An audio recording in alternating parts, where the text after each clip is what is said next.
When you hear the term libertarian, it's not often very used in the context of the English political landscape. If anything, it's far more a US thing for like libertarians to be brought up.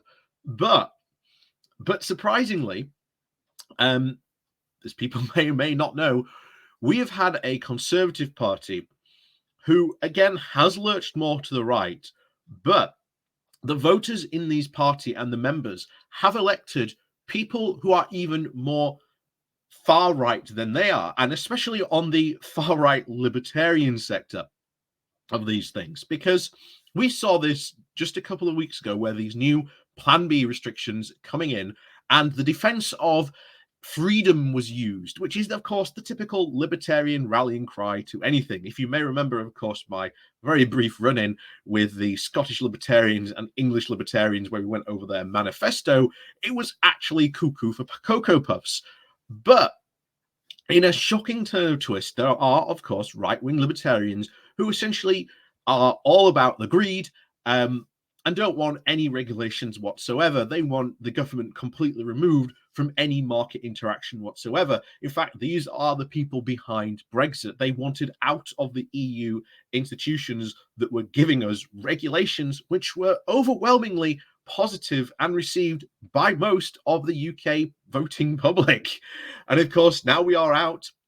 I brought up the fact that the chemical regulations that we are seeing being heavily watered down to now where a company voluntarily has to say whether or not it is using dangerous chemicals that could harm either public health or even the environment, which in itself is very, very dangerous, because if there is an accident or something happens, well, these are the type of chemicals where if something bad happens, you're going to see a loss of life or permanently damaged environmental landscapes. So the fact that companies don't even have to tell the government now that they're using these dangerous chemicals should be ringing huge warning signs for many people. And as I've said before, please do go watch that video. And if you are really, if it does ringing concerns with you and you are in the UK, do go write to your MP about this. It is a very serious issue that does need taking up on. So let's dive into, again, who these libertarians indeed are and how they, well, love to curb the freedom of others. So, as always, thank you very much to all those people who do support the channel. Whether you just hit the like, share, and subscribe button, or again, down below, there are links to my Patreon page, one of today's link called Buy Me Coffee, where you can, well, buy me a coffee. And of course, the YouTube memberships are now open as well. So let's go diving into this article then. So this comes from The Guardian with the title of Strange Beasts, These Libertarians Who Love to Curb the Freedom of Others. When is a libertarian not a libertarian? When apparently it is the wrong kind of people whose liberties are being curtailed. The past week has seen the so-called libertarian Tory MPs rebel against the government's Plan B. And of course, the necessity for vaccine certifications or negative tests to attend large venues, mandatory vaccinations for NHS staff, and compulsory wearing of masks in certain spaces. We're not a papers, please society, MP Mark Freisch claimed, and this is not Nazi Germany. Again, we're a very far cry from Nazi Germany when we're just asking people to get vaccinations and to wear a mask during a public health crisis. Forget the gratuitous Nazi analogy for a moment, for which Fleiss apologized and said that such a stance is now endemic of the much discussed COVID regulations. The fact of, for many people in Britain, is very much a papers, please society. Papers, please is what the, quote, hostile environment for immigrants is built on. The demand that people who might be immigrants must show their papers before they can receive hospital treatment, rent a flat, or indeed find a job. This is what lies at the heart of the Windrush scandal. The insistence that those who do not have the right papers could just not be British, even if they've been born here and had lived and worked here all their lives. The failure to recognize this is not an unfortunate oversight. Right-wing libertarians have often a very selective view of who should actually avail themselves of liberty. And in the run-up to the debate over the COVID restrictions, two other laws deserving their attention passed through Parliament. The Libertarians' response both revealed their authoritarian core. The government's, of course, police, crime and sentencing, and of course, courts bill is currently in the committee stage in the Lords, having travelled through the Commons. And at its heart is an assault on the ability of people to protest. The law would allow police to prevent demonstrations they deem too noisy or indeed causing serious disruption. And of course, what serious disruption means, of course, is left entirely up to the Home Secretary to define. The array of amendments the government has also quietly added to the bill includes measures to prescribe protesters from attaching themselves to another person or to an object, and to use the serious disruption prevention orders to ban individuals from protesting. These can be imposed on anyone who has previously been convicted of a protest-related offence, or who just simply has been to two protests in which they carried out activities that could have caused serious disruptions. Breaking such bans could obviously lead up to a 51 weeks imprisonment. Police here are also being given new powers to stop and search people without suspicion.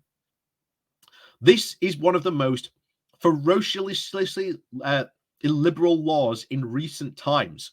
So how many of our libertarian Tories actually voted against the bill in this third reading back in July? Not one. Fleisch objects to a papers, please society, but is very happy to assert that you cannot protest unless the Home Secretary allows you to state. And of course, there is the Nationality and Borders Bill, which has its third reading in the Commons earlier this month. The bill proposes the different treatment of refugees depending on how they arrived here. Those who come through regular means, with papers or even permission to enter the UK, will be eligible to claim asylum. But any asylum seeker who, quote, knowingly arrives without leave to enter could be jailed for up to 4 years.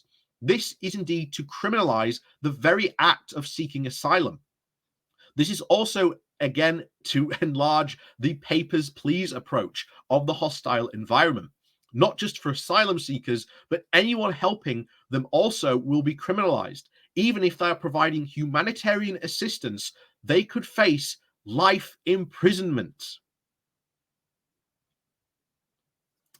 One of the many amendments the government has added to the bill gives the Home Secretary unprecedented powers to deprive an individual, of course, from citizenship without even informing them.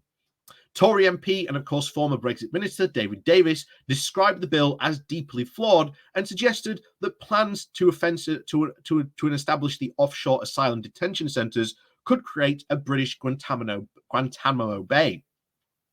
Presumably, then Davis voted against the bill. No, he supported it, as did 290 other Tory MPs, and a further 66 abstained or just didn't vote. Again, not a single Tory opposed the bill. Tory libertarians are not libertarian in any meaningful sense.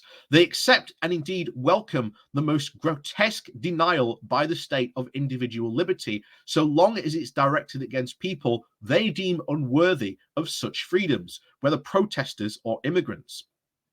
Some commentators, such as The Spectator and the Daily Telegraph columnist Fraser Nelson, have bemoaned the fact of the rise of illiberal conservatism. Such illiberalism is now, however, neither new or strange. Brief or in small government of free markets has long coexisted as the insistence on the strict approach of those deemed undesirable. Nelson cites, of course, the 19th century liberal Walter Bagehot as an example of the kind of liberal conservatives he would like to re-establish. In 1852, writing from Paris, Bagehot welcomed Louis Napoleon's bloody coup d'etat in the previous year to suppress the 1848 revolution. The first duty of society, Bagehot insisted, is the preservation of society. To keep up the system, we must sacrifice everything. Parliament's liberty, leading articles, essays, eloquence. We are good, but they are secondary. He warned against being misled by any high-flown speculations about liberty or even equality, and to recognize the need to protect society from the, quote, dangerous classes is a sentiment very well alive today as it was then. Liberty has always been a contested issue, both in its meaning and in its scope. Those in power have constantly attempted to try and exclude certain groups from benefiting from the largest of liberty. How is that? Is this how we hear the loudest yelps from liberty among?